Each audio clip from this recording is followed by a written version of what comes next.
మీకు కుడి ఎడమలుగా ఉండి మొత్తం మిమ్మల్ని ముందుకు నడిపించిన అనేక మంది మాదిగ సోదరులు మీ నుంచి దూరం అయిపోయారు. చాలామంది అంటే అసలు వ్యవస్థాపక విభాగంలో ఉన్న వాళ్ళే. ఏంది కారణం ఏంటి? మీలో లోపమా, వాళ్ళ లోపమా? ఒకటి నాయకత్వం అనేది మనం లెటర్ ప్యాడ్ మీద రాసుకుంటూ వచ్చేది కాదు. ప్రజల విశ్వాసంతో నిలబడితే నిలబడేది. ప్రజలు విశ్వాసం పెట్టుకుంటే ఆ విశ్వాసాన్ని నిలబెట్టుకుంటే నిలబడేది. మధ్యలో ఆటుపోట్లు, అవరోధాలు, నిందలు, శిక్షలు, జైలు ఇవన్నీ ఉద్యోగ ప్రయాణంలో ఏవైనా వస్తుంటాయి.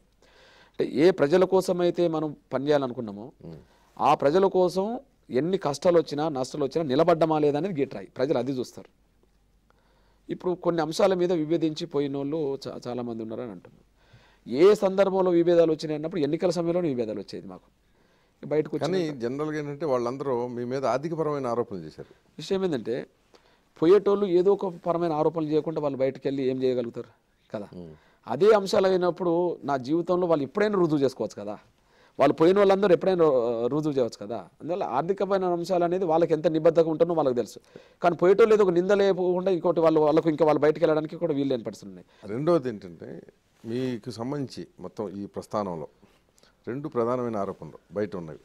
ఒకటి, అధికార పార్టీ ఏదున్నా సరే, అంటే తెలుగుదేశం ఉన్నప్పుడు కానీ కాంగ్రెస్ ఉన్నప్పుడు కానీ ప్రతిపక్షానికి మీరు ప్రతిపక్షంగా వ్యవహరిస్తారని.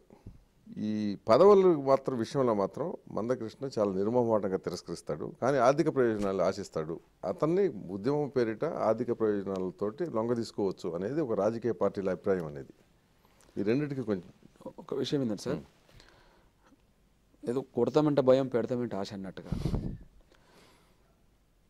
స్వాతంత్ర పోరాటంలో కొంత కాంగ్రెస్ను వ్యతిరేకించే పాత్ర ఉన్న అంబేద్కర్ కొంత ఇంగ్లీష్ వాళ్ళకి దగ్గర ఉన్నాడు. అంటే ఇంగ్లీష్ వాళ్ళ దగ్గరనే కొంత సాధించి పెట్టుకోవాలనే పద్ధతులు అప్పుడు. కానీ ఇంగ్లీష్ వాళ్ళు ఇవ్వని రోజు ఇంగ్లీష్ వాళ్ళని కూడా కొంత ఎదుర్కొన్న రోజులు ఉన్నాయి.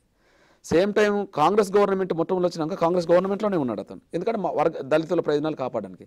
కానీ వాళ్ళతో విభేదాలు వస్తే మాత్రం ఎదుర్కొన్న రోజులు ఉన్నాయి, రాజీనామా చేసిన రోజులు ఉన్నాయి. ఒక అంబేద్కర్ స్ట్రాటజీ. మేము చంద్రబాబు నాయుడు ప్రభుత్వంలో ఉన్నాం, ఫైట్ చేశాం. ఆ ఫైట్ చేసిన సమయంలో చంద్రబాబు నాయుడు గారు కోరాడు, కృష్ణ నేను ఏబిసిడి చేస్తా, మరి మాలలు నాకు ఎట్లా దూరం అవుతా అంటారు.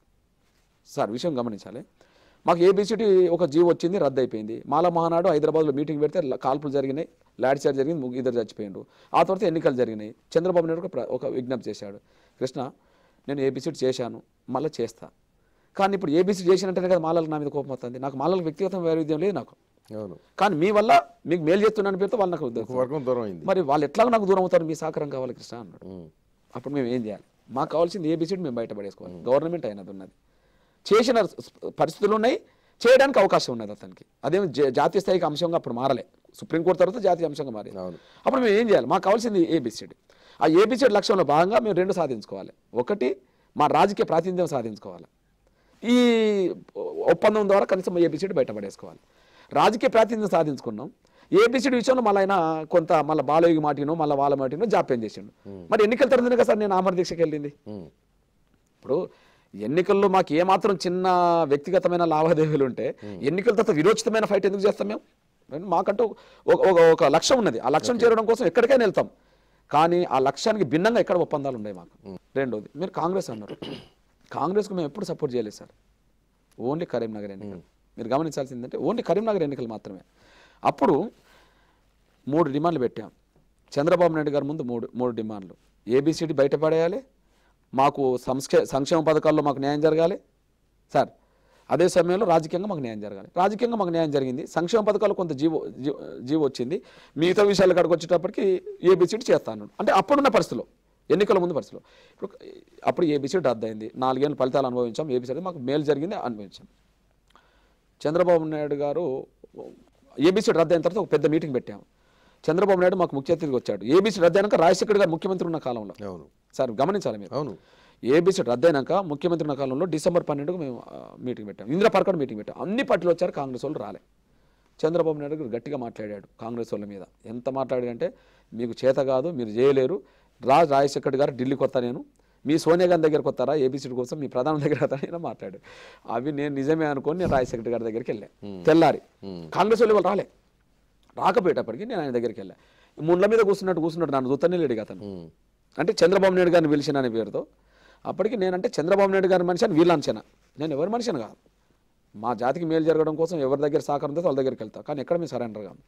ఆయన దగ్గర వెళ్తారు, ఆయన ఏమంటే సార్ అఖిలపక్షం తీసుకెళ్ళి సార్, అఖిలపక్షానికి చంద్రబాబు గారు డిమాండ్ చేశారు మీరు తీసుకెళ్ళంటే, ఆయనే తీసుకెళ్ళవా, ఆయన నాయకత్వంలో తీసుకెళ్ళి నేను ఎందుకు రావాలి, నేను రాను పోవాలని అన్నాడు. అది ఎట్లా సార్, భావ్యం కాదు సార్, మీరు చేయాల్సిన వాళ్ళు కాదు సార్ అంటే, నేను చేయను పో అని అన్నాడు. మరి అట్లాంటి ఎట్లా మళ్ళీ అది చేయాలి, మళ్ళీ ఉద్యమం ద్వారా చేయాలి. చివరికి మళ్ళీ పాదయాత్ర చేసుకొచ్చి హైదరాబాద్ దిగ్బంధం చెప్తే మళ్ళీ ఒప్పుకున్నాడు అతను, నేను అఖిలపక్షాన్ని తీసుకెళ్తానని చెప్పి. అప్పుడు చంద్రబాబు నాయుడు ఏం చేశాడంటే రానంటాడు మళ్ళా. మీరు గమనించాలి సార్. అంటే ఇప్పుడు ఇద్దరు గురించి ఏమైనా అర్థమైంది అసలు విషయం చెప్తున్నా అంటే